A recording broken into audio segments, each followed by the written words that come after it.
പലയിടങ്ങളിലും ആംബുലൻസുകൾക്ക് വേണ്ടത്ര അറ്റകുറ്റപ്പണി നടക്കാറില്ല. കൊല്ലം ജില്ലയിൽ ഒരു വിശേഷമുണ്ട്. കൊല്ലം ജില്ലാ ആശുപത്രിയിൽ 17 ലക്ഷം രൂപയുടെ ആംബുലൻസ് ഇപ്പോൾ ഉപയോഗശൂന്യമാവുന്നു. 2022 അപകടത്തിൽ ആംബുലൻസിന് കേടുപാടുകൾ സംഭവിച്ചിരുന്നു. 3 ലക്ഷം രൂപ നൽകിയാൽ ആംബുലൻസിന്റെ അറ്റകുറ്റപ്പണികൾ പൂർത്തിയാക്കാൻ കഴിയും. എന്നാൽ അറ്റകുറ്റപ്പണികൾ മുടങ്ങിയതോടെ വാഹനം കാടുമൂടിയ നിലയിലാണ്. വാഹനം നന്നാക്കാത്തതിന് പിന്നിൽ രാഷ്ട്രീയമാണെന്നാണ് NK പ്രേമചന്ദ്രൻ MP പറയുന്നത്. നമുക്ക് ആ പ്രതികരണം ഒന്ന് കേൾക്കാം.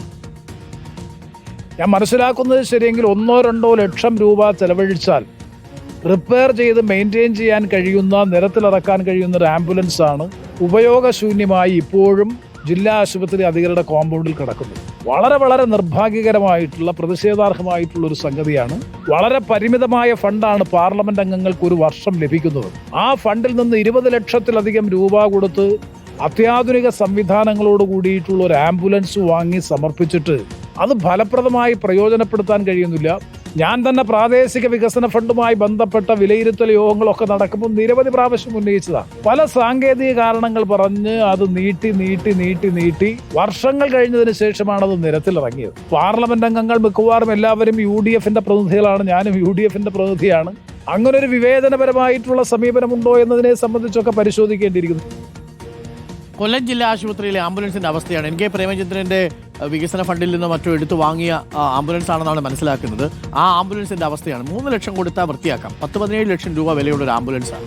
ആ ആംബുലൻസ് രാഷ്ട്രീയമാണ് അതിന് കാരണമെങ്കിൽ അത് ഒട്ടും ചെയ്യുന്നത് ശരിയല്ല. ദിലീപ് ദേവസ്യ ഉണ്ട് നമുക്കൊപ്പം. ദിലീപ് ദേവസ്യ, അത് NK പ്രേമചന്ദ്രന്റെ ഫണ്ടിൽ നിന്ന് വാങ്ങിയത് കൊണ്ടാണോ അതിനോടൊരു അലർജി ഉള്ളത് ഇപ്പോൾ?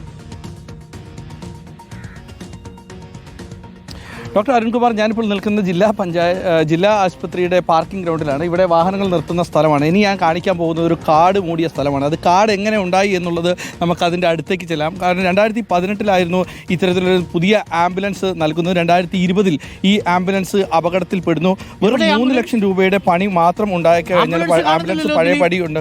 ഇതാ ഈ കാണുന്നത് ആംബുലൻസ് ആണ്. കാട് ഇതാണ് ആംബുലൻസ്. ഇതാ കാട് മൂടി കിടക്കുക. അതെ, ഇത് ആംബുലൻസ് ആണ്. ആരും ഒരു തിരിഞ്ഞു നോക്കാനില്ലാതെ ഇപ്പോൾ കാട് മൂടിയ അവസ്ഥയിലാണ്. നമ്പർ അടക്കം കാണാം. KL02 BM 6990 എന്ന് പറയുന്ന ആംബുലൻസ് ആണ്. ഇതാ ഈ ആംബുലൻസ് ആകെ മുൻഭാഗം മാത്രം, ഡ്രൈവർ ക്യാബിൻ മാത്രമാണ്. അതെ, 2019 വണ്ടി രജിസ്റ്റർ ചെയ്തിരിക്കുന്നത്. ഡോക്ടർ അരുൺകുമാർ, ആകെ ഓടിയിരിക്കുന്നത് 3 വർഷം മാത്രം ഓടിയ വാഹനമാണ്. ഇതാ ഈ ഡ്രൈവർ ക്യാബിൻ മാത്രമാണ് അപകടത്തിൽപ്പെട്ടത്. അത് നന്നാക്കാൻ 3 ലക്ഷം രൂപ ചെലവ് വരും. അത് നൽകാത്തതാണ് ഇപ്പോൾ ഈ ആംബുലൻസ് ഇങ്ങനെ കിടക്കാനുണ്ടായ കാരണം. നോക്കൂ, ഇവിടെ മാത്രം, ഞാൻ ഈ കാണിക്കുന്ന ഇവിടെ മാത്രമാണ് ഇപ്പോൾ ഈ ഭാഗത്ത് മാത്രമാണ് അപകടത്തിൽപ്പെട്ടിരിക്കുന്നത്. ഈ ഭാഗം നന്നാക്കാൻ വേണ്ടിയിട്ട് തീർച്ചയായിട്ടും പാമ്പൊക്കെ ഉണ്ടാവും, ഉറപ്പാണ്. കാരണം ഈ ആംബുലൻസ് ഒന്ന് മാറ്റിക്കഴിഞ്ഞാൽ ഇത് നന്നാക്കിയെടുക്കാവും. നമ്മൾ അങ്ങനെ കാട്ടിൻ്റെ ഉള്ളിലാണ് ഇപ്പോൾ ഉള്ളത് എന്നുള്ളതാണ്. ഈ ആംബുലൻസ് മാറ്റിക്കഴിഞ്ഞാൽ ഈ നന്നാക്കിയെടുക്കാൻ പറ്റാവുന്നതാണ് എന്നുള്ളതാണ്. ആകെ 3 വർഷം മാത്രം ഓടിയ ആംബുലൻസാണ്. 17 ലക്ഷം രൂപയായിരുന്നു ഈ ആംബുലൻസിന് വില. ഇപ്പോൾ ഈ 3 ലക്ഷം രൂപ ചിലവാക്കാൻ പറ്റാത്തത് കൊണ്ട് ഈ 17 ലക്ഷം രൂപ ഇവിടെ കാട് മൂടിക്കിടക്കുന്നു എന്നുള്ളതാണ് നമുക്ക് കാണിക്കാനുള്ളത്. കാരണം ഒരു 3 ലക്ഷം കൂടെ നടത്തിയാൽ ഈ ഇവിടുത്തെ രോഗികൾക്കൊക്കെ വലിയ ഗുണമാകുന്നതാണ്. MP ആണ് ഇത് നൽകിയിരിക്കുന്നത്. ദിലീപ്,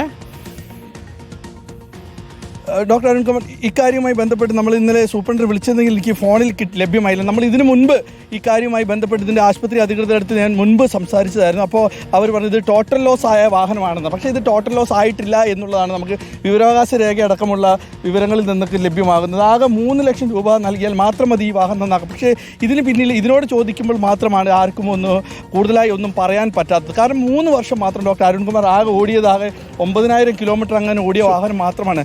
അതിനുശേഷമാണ് ഈ ഇങ്ങനൊരു അപകടത്തിൽ പെടുന്നതും ഈ കാട് മൂടി കിടക്കുന്ന അവസ്ഥയിലേക്ക് അടക്കം എത്തുകയും ചെയ്യുന്നത്. ഇത് തീർച്ചയായിട്ടും രോഗികളോട് ചെയ്യുന്ന ഒരു അനാസ്ഥയാണ്, അല്ലെങ്കിൽ അനീതിയാണ്. കാരണം നല്ലൊരു ആംബുലൻസ് ആണ് ഇപ്പോൾ ഇവിടെ കിടന്നിങ്ങനെ കാട് മൂടി കിടന്നത്. നമുക്ക് ആ ദൃശ്യങ്ങളിൽ നിന്ന് വ്യക്തമാകുന്നുണ്ട്. ആരും കാണാൻ പോലും പറ്റാത്ത തരത്തിൽ ഇതൊരു കാട് വന്നുപോയി. അത്രമേൽ ഇത് കാർ പാർക്കിങ്ങിൻ്റെ സ്ഥലമാണ്. ഇവിടെയാണ് ഇപ്പോൾ ഈ ആംബുലൻസ് ഇങ്ങനെ നിൽക്കുന്നത്. ഇതുമായി ബന്ധപ്പെട്ട് നമ്മൾ NK പ്രേമചന്ദ്രൻ MPയോടക്കം വിശദീകരണം ചോദിച്ചാൽ അദ്ദേഹം പറയുന്നത് രാഷ്ട്രീയമാണ്. ഇതാണ് നമ്മുടെ നാട്ടിൽ സംഭവിക്കുന്നത്. NK പ്രേമചന്ദ്രന്റെ ഫണ്ടിൽ 3 ലക്ഷം ഒരു ആംബുലൻസ് വാങ്ങിക്കുന്നു. അത് 17 ലക്ഷം രൂപയുടെ ആംബുലൻസ് ആണ്. 3 വർഷം മുമ്പ് ഒരു അപകടത്തിൽപ്പെടുന്നു. അതിന് ഡ്രൈവർ ക്യാബിൻ തകരുന്നു. 3 ലക്ഷം രൂപ കൊടുത്താൽ വൃത്തിയാക്കി തരാമെന്ന് ആൾക്കാർ പറയുകയും ചെയ്യുന്നു. പക്ഷേ അത് നടപ്പിലാക്കുന്നില്ല. എന്നിട്ടിപ്പോൾ ആ ആംബുലൻസ് കിടക്കുന്ന സ്ഥലം നോക്കൂ, ഒന്ന് ആലോചിക്കുക. ഒരു പ്രേക്ഷകൻ പറയുന്ന പോലെ അത് ഒളിപ്പിച്ചതല്ല, വാഹനത്തിന് സുരക്ഷയ്ക്കായി മരങ്ങൾ കൊണ്ട് മറത്തിരിക്കുകയാണ് എന്ന് പറയുന്നുണ്ട്. ആ അവസ്ഥയാണ്. ഒന്ന് ആലോചിച്ച് നോക്കി, എന്താ ഇത്? താമരാക്ഷം പിള്ളേതൊക്കെ എഴുതി വെച്ച് മറ്റേ പഴയ വാഹനം ഉണ്ടല്ലോ, പറക്കുന്നളി, ആ വാഹനത്തിൻ്റെ പോലെ ഇരിക്കുന്നത്. ഇതൊക്കെ അന്യായമല്ലേ? 9,000 കിലോമീറ്റർ മാത്രം ഓടിയ ഒരു ആംബുലൻസ് 3 ലക്ഷം രൂപ കൊടുത്താൽ വൃത്തിയാക്കി എടുക്കാം. അത് വൃത്തിയാക്കാതെ അവിടെ ഇട്ടേക്കുക. ഇത് ആരുടെ പണമാണ് ഈ പോയത്? പൊതുമുതലല്ലേ? 10-17 ലക്ഷം രൂപ മുടക്കി NK പ്രേമചന്ദ്രൻ MP കൊണ്ടുതരുന്ന ഒരു ആംബുലൻസ് അത് വൃത്തിയായിട്ട് അവിടെ കൊണ്ടുവന്നത് അവിടുത്തെ രോഗികൾക്കല്ലേ ഗുണമുണ്ടാവുക? തീർച്ചയായിട്ടും നമുക്ക് അതിനകത്ത് പ്രതികരണം വേണം. എന്താണ് സൂപ്രണ്ടിന് പറയാനുള്ളതെന്ന് അറിയണം. ഇത് ടോട്ടൽ ലോസ് ആണെന്ന് കള്ളം പറഞ്ഞത് എന്തിനാണെന്ന് അറിയണം. ഇത് തീർച്ചയായിട്ടും ഇതിന് പിന്നിൽ രാഷ്ട്രീയമുണ്ടെങ്കിൽ അതും പുറത്തു കൊണ്ടുവരണം. അങ്ങനെയല്ലല്ലോ രാഷ്ട്രീയം കളിക്കേണ്ടത്. NK പ്രേമചന്ദ്രനോട് മത്സരിച്ച് ജയിക്കുകയാണ് വേണ്ടത്. അത് NK പ്രേമചന്ദ്രൻ കൊടുക്കുന്ന ഒരു ആംബുലൻസ് ഈ മരത്തിൻ്റെ ഇടയിൽ ഒളിപ്പിച്ചിട്ട് കാടും വളർത്തി പടലും വളർത്തിയതിനു ശേഷം അവിടുത്തെ രോഗികൾക്ക് ഉപയോഗിക്കാൻ പറ്റാത്ത അവസ്ഥയിലാക്കുകയല്ല വേണ്ടത് എന്നത് ഒരിക്കൽ കൂടി വിനയപൂർവ്വം അറിയിക്കട്ടെ. ഇത് ജില്ലാ ആശുപത്രിയുടെ ഭാഗത്തുള്ള പിടിപ്പുകേടാണ് എന്ന കാര്യത്തിൽ ഒരു സംശയവുമില്ല. ഇത് ടോട്ടൽ ലോസ് ആയിട്ടില്ലെങ്കിൽ 3 ലക്ഷം രൂപയ്ക്ക് എടുക്കാമെന്ന് പറഞ്ഞു കഴിഞ്ഞാൽ അത് എത്രയും പെട്ടെന്ന് പൊന്നെ പോലെ എടുക്കുകയല്ലേ വേണ്ടത്? എന്താ കഥ? രാഷ്ട്രീയമാണത്, രാഷ്ട്രീയം. Thank you Dileep.